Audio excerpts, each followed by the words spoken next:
25-26 سال کی عمر میں ایک نوجوان ہمیشہ یہ سوچتا تھا کہ میں اتنی دولت کما لوں کہ اپنے والدین کا خیال رکھ سکوں، اپنے لیے گھر بنا لوں، گاڑی خرید لوں، شادی کر لوں اینڈ بلا بلا بلا، جو کہ 24-25 سال کی عمر میں عموماً نوجوان سوچتے ہیں۔ اسی سوچ میں جا کر وہ اپنے پیر صاحب کے پاس مل گیا اور اپنے پیر صاحب سے کہتا ہے کہ مجھے کوئی ایسا جادو ٹوٹکا وظیفہ وغیرہ بتا دے کہ میں راتوں رات اتنی دولت کما لوں کہ ساری آسائش زندگی کے حاصل کر لوں اور جو میں چاہوں وہ سب خواہشات میں پورے کر لوں۔ پیر صاحب نے ایک سمندر کے کنارے کو ان کو لے کے گیا اور ان کو کہا کہ یہ جتنے بھی پتھر ہے اس میں ایک پتھر ایسا ہے کہ اگر وہ آپ پالو تو وہ پتھر آپ جس بھی برتن کے ساتھ لگاؤ گے وہ سونے کا بنے گا۔ تو وہ حیران و پریشان بیٹھ کر اپنے پیر صاحب کو کہنے لگا کہ پیر صاحب اتنے ڈھیر سارے پتھروں میں وہ پتھر معلوم کیسے کروں گا؟ سو پیر صاحب نے جواب دیا کہ وہ پتھر کی نشانی یہ ہے کہ وہ ہاتھ میں پکڑ کر آپ کو گرم محسوس ہوگا، اور وہی پتھر اگر آپ کو معلوم اور پیدا ہو گیا تو آپ جس برتن کو لگاؤ گے وہ سونے کا بنے گا۔ وہی شخص 24-25 سال کی عمر میں جو تھا وہ بیٹھ گیا اور پتھر ایک ایک کو ہاتھ میں لے کر محسوس کرتا رہا، اور جو پتھر ٹھنڈا ہوتا تھا اس کو سمندر میں پھینکتا تھا۔ اسی میں 1 دن گزر گیا، 2 دن گزر گیا، 3 دن گزر گئے، دن گزرتے گئے اور اسی میں بہت زیادہ عرصہ گزر گیا، لیکن وہی شخص بیٹھا رہا کیونکہ ان کو اپنے پیر صاحب پہ یقین تھا کہ ہاں مجھے وہ پتھر ضرور ملے گا جو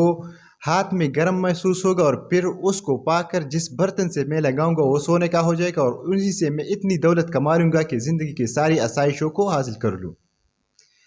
سو اسی میں زمانے گزر گئے لیکن اس شخص کو وہ پتھر نہیں ملا، اور اس کی یہ عادت بن گئی کہ وہ جلدی میں ایک ایک پتھر اٹھاتا، ہاتھ میں محسوس کرتا اور سمندر میں پھینک دیتا۔ ایک دن اچانک اس نے ایک پتھر سمندر میں پھینک دی اور ان کو بعد میں محسوس ہوا کہ وہ پتھر ہاتھ میں گرم محسوس ہوا۔ سو وہ افسوس کرنے لگا کہ کاش وہ پتھر تو میں نے سمندر میں پھینک دیا، جو کہ پیر صاحب نے مجھے کہا تھا کہ جس برتن سے لگاؤ گے وہی سونے کا ہو جائے گا۔ اتنی ٹائم کا جو محنت انہوں نے کیا تھا، جو مشقت کی تھی، ایک ایک پتھر کو ڈھونڈ کے ہاتھ میں محسوس کر کے کہ میں اس قیمتی پتھر کو معلوم کر سکوں، وہ پتھر اور وہ سارا محنت وہ ایک ہی لمحے میں کھو گیا۔ اس سٹوری سے یہی مقصد اور مطلب ہمیں ملتا ہے کہ ہر انسان کو زندگی میں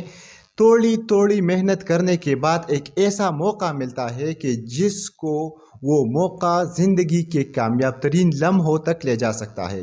لیکن ہم اپنے بے حسی کی وجہ سے اور ہم اپنی غلط حرکتوں کی وجہ سے اور ہم اپنے آپ کو غلط چیزوں میں مصروف کرنے کی وجہ سے اس لمحے کو، اس موقع کو اور اس چیز کو کھو دیتے ہیں جو ہمارے لیے ہمیشہ کی زندگی کی طاقت کامیابی بنتی ہے۔ ہر انسان کو زندگی میں موقع ملتا ہے کامیاب بننے کا، کامران بننے کا، اور وہ موقع صرف ایک مرتبہ ملتا ہے۔ بہت خوش قسمت ہوتے ہیں وہ لوگ جن کو وہ موقع مل جائے، جن کی وجہ سے وہ کامیابی کی سیڑھیوں کو آسانی کے ساتھ پار کرتے ہیں۔